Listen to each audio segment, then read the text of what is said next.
Salut tout le monde et bienvenue dans une toute nouvelle vidéo, je suis Cody McLeod et vous êtes bien sûr la chaîne des rebuts du catch. On se retrouve tout de suite pour une vidéo où vous le voyez, c'est la review de Wrestle Kingdom 13. Mais je voulais la faire un peu différente de d'habitude, je viens juste de finir le show, il y a juste quelques minutes là, il est 23h30, 50, minuit, un truc comme ça chez moi. Donc voilà, je viens de finir le show, c'est vraiment une review, bon ça sera un journal d'un rebut mais je vais pas mettre l'intro, j'ai pas envie que ça prenne beaucoup de temps. Je vais vraiment faire une review ultra rapide, totalement en impro. Je n'ai rien vu de retombées. Je ne sais pas ce que les gens sur internet pensent. Je ne sais pas ce que mes amis pensent du show. Je ne sais rien du tout de ce que vous, ceux qui vont regarder cette vidéo, vous en avez pensé. Ça va être vraiment mon avis à moi. Point. Et sans avoir d'autres avis de d'autres, etc. Donc là, c'est vraiment plus. C'est pour ça que je voulais faire cette vidéo tout de suite, la tourner dans les conditions comme si je faisais un live et je donnais mon avis directement aux gens sur Discord ou autre. Voilà, je voulais faire une vidéo directement. Ça va être juste du facecam. Il n'y aura pas de montage de photos du autre. Je vais pas trop m'attarder sur certains matchs parce que c'est pas que c'était nul. Je vais clairement être honnête. Le show est une tuerie du début à la fin. C'est clairement une putain de tuerie. Il est hyper équilibré du début à la fin. Il n'y a pas un match qui s'en sort vraiment moins bien. Il y a tous dans des styles différents. Juste pour info. Petite info, j'ai fait le show en 3 fois. J'ai regardé dès que je suis rentré du boulot du pré-show jusqu'à Zack Sabre Ishii. Et après j'ai été faire une sieste parce que j'étais totalement crevé. Et Zack Sabre Ishii, je l'ai un peu mal vécu. Faudrait que je me le remate parce que je commençais à m'endormir avec la fatigue du taf et tout. Et j'avais un mal de crâne pas possible. Enfin moi je vous raconte pas ma vie. Donc voilà, donc j'ai vraiment... Je l'ai un peu mal vécu ce Zack Sabre Ishii. Je vais y revenir tout de suite, mais voilà, je l'ai un peu mal vécu. J'étais pas en condition pour le regarder, le match en lui-même, je pense qu'il était bien, mais voilà, j'étais pas en condition. Après, donc j'ai été faire ma sieste, j'ai rematé de 17 à jusqu'au main event. Je suis parti manger chez mes parents, tout ça, bref. Et là, je viens de finir le main event. Dès que je suis rentré chez moi, je l'ai regardé et je viens de le finir exactement. Donc voilà, j'ai le main event en tête, j'ai vraiment plein de spots dans la tête qui vient de partout. Il y a certains matchs que j'en ai plus trop de souvenirs. Mais voilà, on va faire ça, je vais essayer de vraiment faire une mini review du 10 minutes, un truc comme ça, vraiment. Hein. Je vais essayer de si je vois qu'à 10 minutes je m'arrête, voilà, j'ai vraiment pas envie de faire une review de 30-40 minutes comme je fais souvent. Je vais vraiment essayer de vous faire un truc vraiment à chaud et sans savoir ce que les autres personnes ont pensé. Donc si ça vous intéresse ce genre de truc, voilà, au moins vous aurez mon avis pur comme je le ressens. Peut-être qu'il y a des trucs que vous avez pas du tout aimé, vous dire mais putain, mais on n'a pas vécu la même chose et c'est ça qui est bien dans le catch hein, au final. Donc voilà, c'est ce qui est important. Donc du coup, bon, le pré-show, c'était un bon match. Franchement, tout le show est parfait, enfin pas parfait mais est propre de ouf, c'est solide, il y a pas un match qui est moins bien que l'autre, il y a plein de styles différents en fait dans ce show, encore une fois c'est ça que j'adore, c'est il y a du putain de storytelling, il y a du spotfest, il y a du hardcore un peu avec Jericho Naito, il y a du match hyper old school avec le Cody Juice, c'était old school de ouf quoi. Waouh, je pensais que ça allait être old school, mais là, à ce point-là, c'était... Bref. Enfin voilà, on va partir match par match quand même pour que ça soit pas trop le bordel. Donc le premier match, c'était Ospreay Ibushi. Quel opener! Oh nom de Dieu, putain, ce spotfest qu'ils nous ont fait. Et encore, il y avait du storytelling et tout, mais c'était un super match. Fou, c'est peut-être l'un des meilleurs openers que j'ai vu de toute ma vie. Hein. Franchement, moi j'ai adoré ce match. Ça me tarde de savoir ce que vous en avez pensé, mais... Alors comme j'ai fait un tweet, clairement, moi, si je vois une personne qui me dit que ce match est à chier et qui est vraiment nul, j'ai envie de lui dire, bah va voir l'UFC, quoi. Je sais pas, si t'aimes pas ce match, je comprends pas comment on peut pas aimer ce match. Enfin, c'est fou, quoi. Moi, j'ai adoré ce match du début à la fin. C'était vraiment incroyable. Que des spots de dingue, des contres, de partout. Il y a une image encore un peu comme pour le Road to Tokyo Dome là, avec la caméra super bien placée. Je sais plus sur quoi exactement c'était. Je crois que c'est sur une German. Oui, c'est sur la German de Kota Ibushi quand il prend appui sur la seconde corde quand son adversaire est sur l'apron.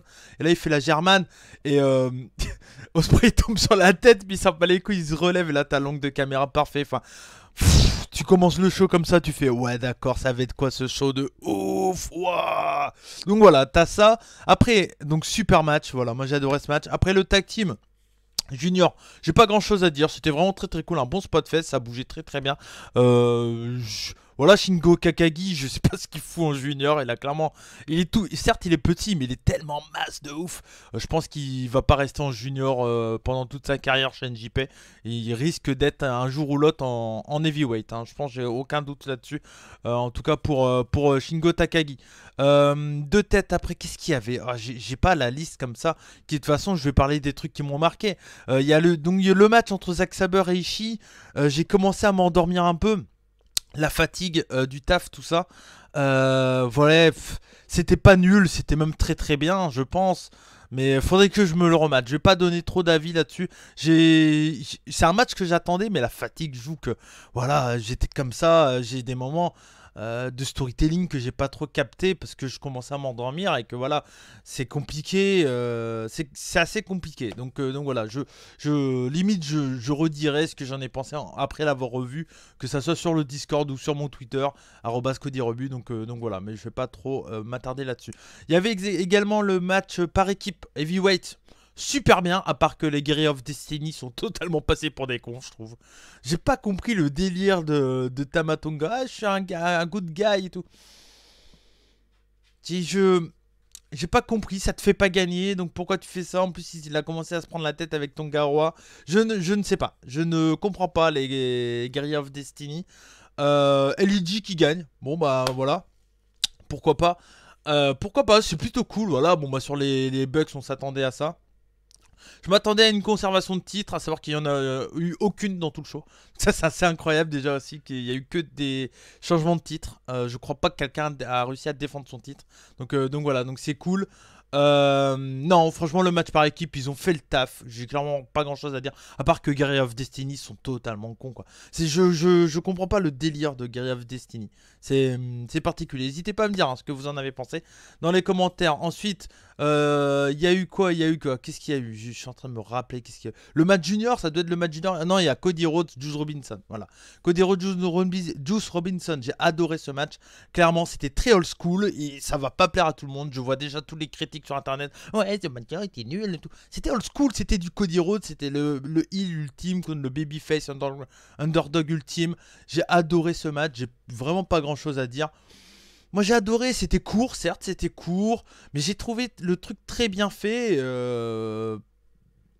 J'ai pas grand chose à dire sur ce match, j'ai adoré. C'est vraiment un style particulier, c'est du Cody quoi. Voilà, c'est du match très old school. Tu sens toutes les références aux années 80, tout ça. Moi j'aime bien, c'est un super heel et voilà. Et il quitte la promotion sur un très bon match. Moi j'ai vraiment bien aimé. Son premier match en Wrestle Kingdom c'était contre Juice. Il finit contre Juice. Bon voilà, c'est cool quoi. Moi je trouve ça bien, c'est un très bon match, j'ai vraiment pas grand chose à dire. C'est pas un match qui mérite 4,5, 5, ça mérite un bon 4 pour moi je trouve. Moi j'ai bien aimé. Ça aurait mérité peut-être un peu plus de longueur à certains moments. Mais voilà, ils ont pas eu beaucoup de temps, je sais pas combien de temps, ça a dû dire un peu plus de 10 minutes. Mais franchement j'ai trouvé le match vraiment cool quoi, j'ai pas grand chose à dire. Ensuite il y avait également le match junior. Taiji Ishimori contre Kushida. Faudrait que je me le remate mais... Ouah, j'ai adoré, c'est sûrement... faudrait que je me le remate, parce que là je suis totalement à chaud. Et que voilà, mais j'ai vraiment adoré ce match. J'adore Kushida, j'adore Taiji Ishimori. Il y a eu plein de feintes, tout ça dans le... Plein de feintes de prise, tout ça, c'était vraiment très très cool. C'est sûrement un de mes matchs points moyens que j'ai préféré depuis ces 10 dernières années. Faudrait que je me le remate. Mais clairement, je sais pas. C'était hyper technique en fait. Et j'ai adoré. Franchement, j'ai adoré. Taiji Ishimori, nouveau champion. C'est cool, même si j'aurais préféré que Kushida garde son titre. Mais bon, voilà, Taiji Ishimori, nouveau champion. Ça va permettre à d'autres personnes de le challenger. J'ai hâte de voir ce qui va se passer. Donc dès demain, hein, pour New Year's Dash. Donc voilà, franchement... C'était très cool. C'était un très très bon match de poids moyen. Moi, franchement, je lui mets rien de 4,75 ce match. J'ai adoré ce match. J'ai vraiment adoré ce match. Faudrait encore une fois que je me le remate, mais ils se sont pas bloqués à faire que des trucs at fly alors que les deux sont totalement capables. Ils ont vraiment fait des trucs du striking, du grappling. Ils ont fait des comptes de partout. Tout. Non, c'était vraiment un très très bon match de poids moyen. Ensuite, on a eu Jay White contre Okada. Alors là, je vois déjà, comme je vous l'ai dit, je ne sais pas sur Internet qu'est-ce qui s'est dit, mais je vois déjà tous les messages, tous les gens qui critiquent Jay White, qui comprennent pas pourquoi il est là, qui comprennent pas trop le délire de Jay White et tout. Moi, personnellement, j'aime beaucoup Jay White. J'aime beaucoup. Je vois où il veut l'amener. C'est un gros, il a une hit de malade. Waouh, il a une hit. Alors est-ce que c'est une bonne hit ou une pas bonne hit, je sais pas, mais en tout cas il est hué, c'est l'objectif, il est totalement hué. On a eu le retour de Okada blond avec le short, hein, un petit bravo, un petit pouce en l'air pour Sturi là sur le coup. Il avait dit dans sa preview, il avait totalement raison, il avait bien vu le jeu. Non, c'était vraiment très très cool. Ouais, moi j'ai adoré le match, ils ont fait le taf quoi, c'était un super storytelling, il n'y a pas eu trop d'interventions de tous les sens, il y a eu Gedo mais voilà, c'était pas trop gênant je trouve. Et puis voilà, Jay White qui gagne clean, ça le met dans son année 2019, ça le fait commencer l'année 2019 comme jamais, voilà, il pouvait pas mieux commencer, il gagne clean contre l'ancien champion, là, le plus grand champion IWGP, donc clairement, voilà, il n'y a pas grand chose à dire, c'était vraiment un très bon match, moi j'ai vraiment adoré, beaucoup de storytelling et tout, c'était très très cool, moi j'ai vraiment bien aimé. Ensuite, le match intercontinental, je crois que j'ai oublié personne, hein, si je dis pas de conneries, enfin bref, match intercontinental, de toute façon si je l'ai oublié, c'est que vraiment, bon, voilà. Match intercontinental dans la même veine que les autres matchs que Jericho a fait en fait. Chez NJPW, c'était assez violent. Il y a des gros spots. J'ai adoré ce match encore une fois. J'adore le Jericho complètement libéré de NJPW, qui est vraiment très violent, très sick. On a vu un Naito vraiment gros bâtard encore une fois et c'était très très cool. Et voilà, c'est un très bon match, encore une fois, avec un bon rythme, pas trop lent. Des gros moves, le pile driver sur la rampe d'entrée, le DDT sur la table des commentateurs qui était incroyablement chaud. Le DDT, Naito était en piqué de ouf. Comment dire, Naito qui prend le code breaker. Enfin voilà, il y a plein de trucs qui se passent dans ce match également. C'est vraiment un match très très intéressant. Et moi, c'est vraiment un match que j'ai adoré. Faudrait encore une fois que je me le remette. Voilà, c'est une review totalement à chaud. Donc voilà. Mais franchement, j'ai adoré. C'était vraiment un très très bon match. Naito qui prend le titre à Chris Jericho. J'espère qu'ils vont nous faire le Chris Jericho Okada. Ne passez pas à côté s'il vous plaît, messieurs de la NJPW. Chris Jericho Okada, j'ai envie de le voir. Ça pourrait être tellement cool, mais tellement cool. Donc voilà, espérons de voir ça. Puis bah pour Naito, Ibushi.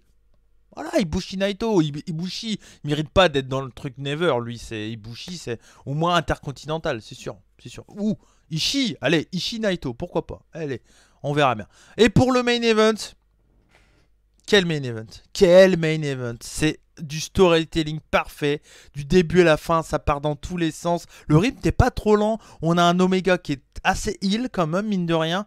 Et franchement, quelle fin quoi, les esquives de partout, les deux qui se piquent des prises et tout ça. Le reverse Rana de Omega sur Tanahashi est incroyable. Tanahashi, il tombe sur la tête, mais comme un enfin comme un fifou quoi, voilà. Il s'en bat les couilles, il y a plus de 40 piges ou 40 piges, il s'en bat les couilles. C'est un des meilleurs catcheurs au monde, Tanahashi. En tout cas, c'est un des plus propres quoi. Le mec, il est propre mais de ouf. Je comprends même pas comment on peut dire que ce mec là, il est comment dire trop vu par certains comme être trop bon quoi. J'ai pas le mot en tête mais vous voyez ce que je veux dire. Et je comprends pas que des gens, alors je peux comprendre qu'on aime ou n'aime pas, attention, je dis pas qu'il faut aimer, que c'est le meilleur show de tous les temps et tout ça, c'est que mon avis personnel. On a droit de me dire non, moi j'ai pas aimé ça et ça, j'accepterai toujours qu'on me dit ça, mais on peut pas dire que c'est un mauvais catcheur par exemple, tu vois. Tanahashi c'est un des catcheurs ultimes quoi. Le mec il a tout, il est over de ouf, il a du storytelling de malade, il a un putain de selling comme Omega, hein, ça joue énormément dans ce match. Et puis voilà, il a des bons moves, il a des moves que tout le monde connaît, donc ça c'est très important pour un grand catcheur. C'est vraiment un super catcheur mainstream quoi. Je sais que voilà, le rêve de certains, ça aurait été de voir dans la période où les deux étaient le plus en forme. Enfin, Tanahashi, c'est encore son cas, mais pour John Cena, c'est plus compliqué. Mais c'est vrai que voir en vrai, je pense, un John Cena Tanahashi, ça aurait pu donner un super match niveau storytelling et tout. Ça aurait pu être très très cool. Mais voilà, moi j'adore Tanahashi et je suis très très content qu'il ait pris le titre à Omega. Pour la suite, bah Omega. Qu'est-ce qui va se passer? Rumble, pas Rumble.